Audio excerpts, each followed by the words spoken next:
This comes from my Volume 2 method book, and this is from the C major section. So what we've done, we've played some C major scales, some C major triads, some C major chord shapes, and then we've been playing some duets or single line material, and we've played some repertoire, so an actual piece in C major, and now we're playing some melody and some chord shapes in the key of C, taking that knowledge of scales and chords and actual music and putting it together to see how it interacts and how it's beneficial to know one and put it together with the other. Now that you've heard the piece played as a duet, let's talk about playing it as a solo. So you can do two different things here if you're just on your own without a duet partner. You can practice the melody on its own, so that's playing the written notes.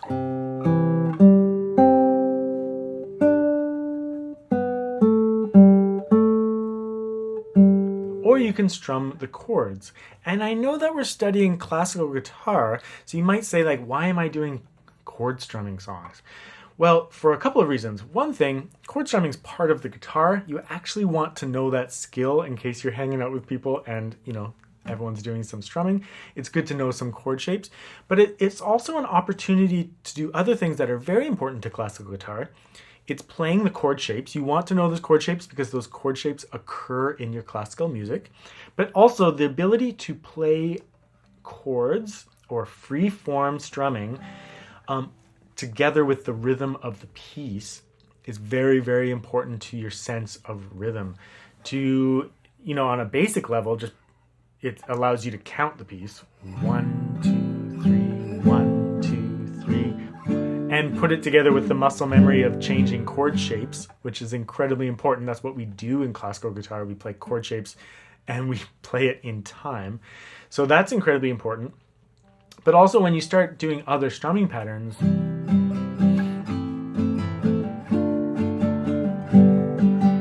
then you're really becoming more flexible with what you are doing within the context of the rhythm of the piece.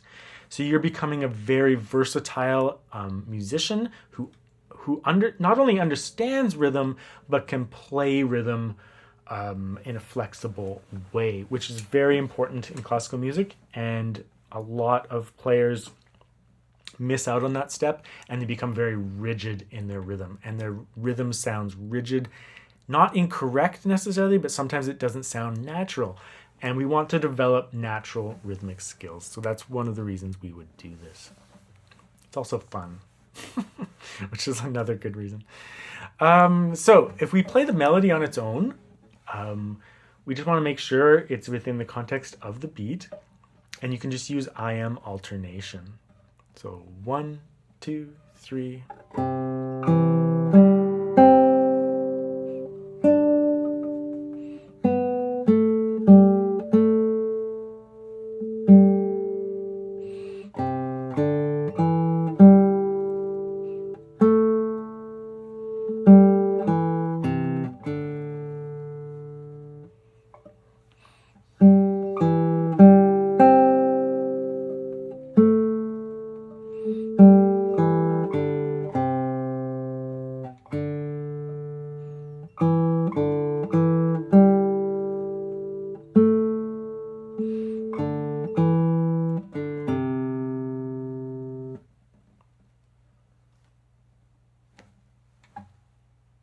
Notice how I kept counting the measures that are blank because it's important when you're, playing with other people that you're aware of those measures.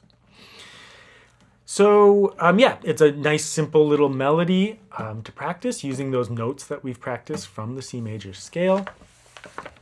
And again, we played those C major scales in the earlier section of the C major section. And we have played, the chord shapes. And so that now we're putting it into a musical context. I would recommend probably when you're playing that piece to either tap your foot with the beat. So tap, tap, tap, tap, tap, tap, tap, tap, tap, tap, tap, tap, tap, tap, tap. Just to become confident that you're playing the right number of beats. You can also put on a metronome as well.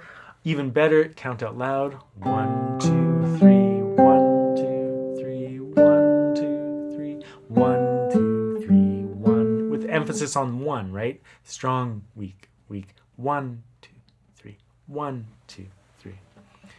A basic strumming through the piece would just be like 1 strum per beat with your thumb, right? 1, 2, 3, 1, 2, 3, 1, 2, 3, 1, 2, 3, 1, 2, 3, 1, 2, 3. If you can stop counting once you become more comfortable.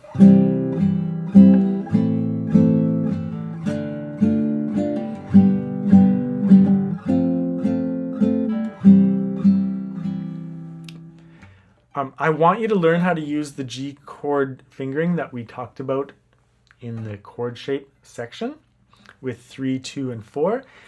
However, in chord strumming songs, people will often play it with 2, 1, and 3 as a more comfortable chord strumming shape. You're definitely allowed to use 2, 1, 3 on the G chord, but I want you to be able to play it with 3, 2, 4 because your classical repertoire will require it. So you must be able to do this fingering. So work on it. But if you want for fun to play it with like the more folk singer kind of fingering, go for it. This is what I use when I'm just like sitting around strumming songs. And if you want to spice this one up a little bit with the strumming pattern, you could try a basic strumming pattern that's a little bit more involved. You could just, for a basic version, you could go 1, 2, and 3. Down, down, up, down. Quarter note, eighth notes, quarter note.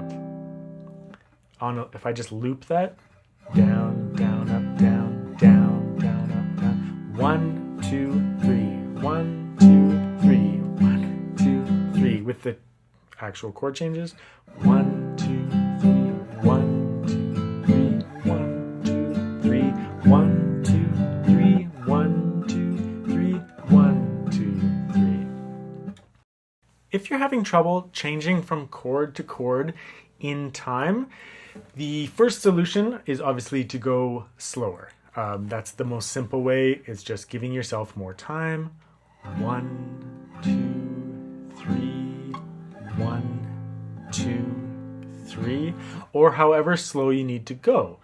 1, 2, 3, 1, 2, 3. And that might seem like it's really slow, but if you're playing the chords well, then you're making progress, right?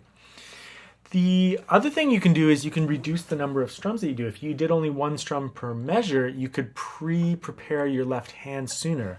1, 2, 3, 1. So on the third beat, you could let go of the chord and try to grab the next one. I know that wouldn't be holding the chord for the full measure, but anything that you do to make it successful will help, and then you can move on to, more refinement as you go. So that it's just really important to be practicing it and making progress and enjoying a nice sound as you do it. So yeah, a couple of things that you can work on here for a lot of different reasons, whether you're doing it for just the technique of being able to change chord shapes in time, or if you want to learn some chord strumming techniques, you can do that. It doesn't matter what you're going to get out of it as long as you're working on these things and putting it into a musical context, which will teach you so many important musical skills for classical guitar.